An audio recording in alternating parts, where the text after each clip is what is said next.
Party 44వ ఆవిర్భావ దినోత్సవాన్ని కడప నగరంలో ఘనంగా నిర్వహించారు. ఈ కార్యక్రమానికి ముఖ్య అతిథిగా పార్టీ రాష్ట్ర ఉపాధ్యక్షులు విఎస్ అనిల్ బాబు పాల్గొన్నారు. ముందుగా పార్టీ జెండాను ఆవిష్కరించి జెండా వందనం నిర్వహించారు. అనంతరం ఎన్టీఆర్ విగ్రహానికి పూలమాలలు వేసి ఘన నివాళులు అర్పించారు.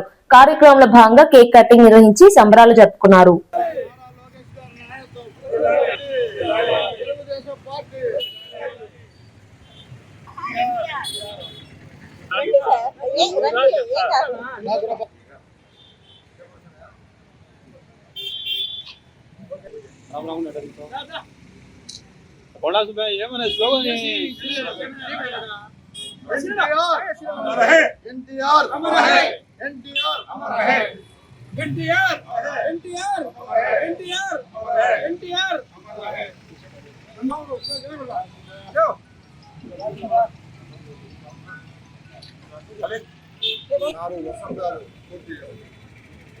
అయితే ఆ రోజు ఈరోజు తెలుగుదేశం పార్టీ స్థాపించి ఆవిర్భావించి 44 సంవత్సరాలు పూర్తి చేసుకున్న శుభ సందర్భంలో ముఖ్యంగా ఆంధ్ర రాష్ట్రంలోని తెలుగుదేశం పార్టీ నాయకులకు కార్యకర్తలకు అలాగే కడప నియోజకవర్గంలోని నాయకులకు కార్యకర్తలకు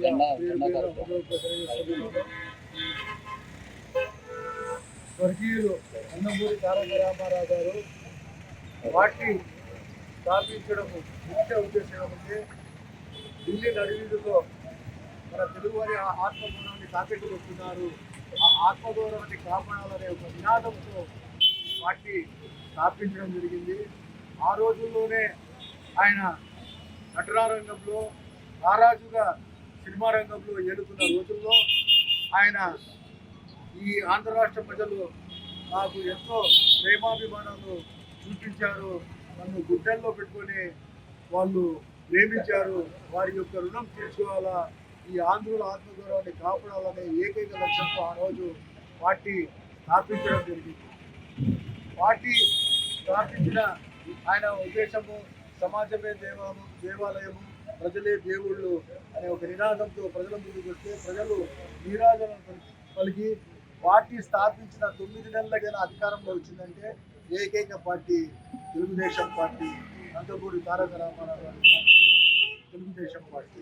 ఆ రోజు ఆయన ₹2 కిలో బియ్యం మొత్తం భారతదేశంలో ఎవరు కూడా ఎన్నో సంవత్సరాల నుంచి ఏలుతున్న రాజకీయ కుటుంబాల నుంచి వచ్చిన వాళ్ళు సైతం వాళ్ళు ప్రజల గురించి ఆలోచించకుండా ఏ రోజు నందమూరి తారక రామారావు గారు ప్రజలను ఆంధ్ర రాష్ట్ర ప్రజలను చైతన్యము చేసి ఆ రోజు న్యూస్ పేపర్ కూడా చదివే వాళ్ళు కాదు. తెలుగుదేశం పార్టీ స్థాపించిన నందమూరి తారక రామారావు గారు పార్టీ స్థాపించిన తర్వాతనే ఈ పేపర్ సర్క్యులేషన్ ప్రజల్లో ఆంధ్ర రాష్ట్ర ప్రజల్లో చైతన్యం తీసుకొచ్చిన ఘనత యువతను దక్కిందంటే కేవలము నందమూరి తారక రామారావు. ముఖ్యంగా పార్టీ స్థాపించిన తర్వాత తెలుగుదేశం పార్టీ స్థాపించడం ముందు కొంతమంది భూస్వాముల చేతుల్లో, జమీందారుల చేతుల్లో, పెద్ద పెద్ద డబ్బులు ఉన్న వాళ్ళ చేతుల్లోనే రాజకీయాలు వారి పరిశ్రమల్లో నడుస్తూ ఉన్నాయి. అటువంటిది రాజకీయము ప్రతి ఒక్కరికి దళితులు, బలహీన వర్గాలు, వెనుకబడిన తరగతులు, మైనార్టీలకు పెద్ద స్థానం కల్పించి పెద్ద పీట కల్పరు ఈ ఆంధ్ర రాష్ట్రాన్ని మొత్తం కూడా భారతదేశంలోనే కాకుండా ప్రపంచ స్థాయిలోనే గుర్తింపు చేయాలని ఆయన ముందుకు సాగుతున్న తరుణంలో ఆయనకు అల్లా భగవంతుడు అన్ని ప్రజల ఆశీర్వాదాలు ఆయన ఉండాలని తెలియజేసుకుంటూ ఈ అవకాశం ఇచ్చిన అందరూ కూడా పేరుకున్న ధన్యవాదాలు తెలియజేసుకుంటూ మరి ఒకసారి 44వ ఆవిర్భావ దినోత్సవ తెలుగుదేశం పార్టీ శుభాకాంక్షలు తెలియజేసుకుంటాం. జై జన్మభూమి, జై చంద్రబాబు.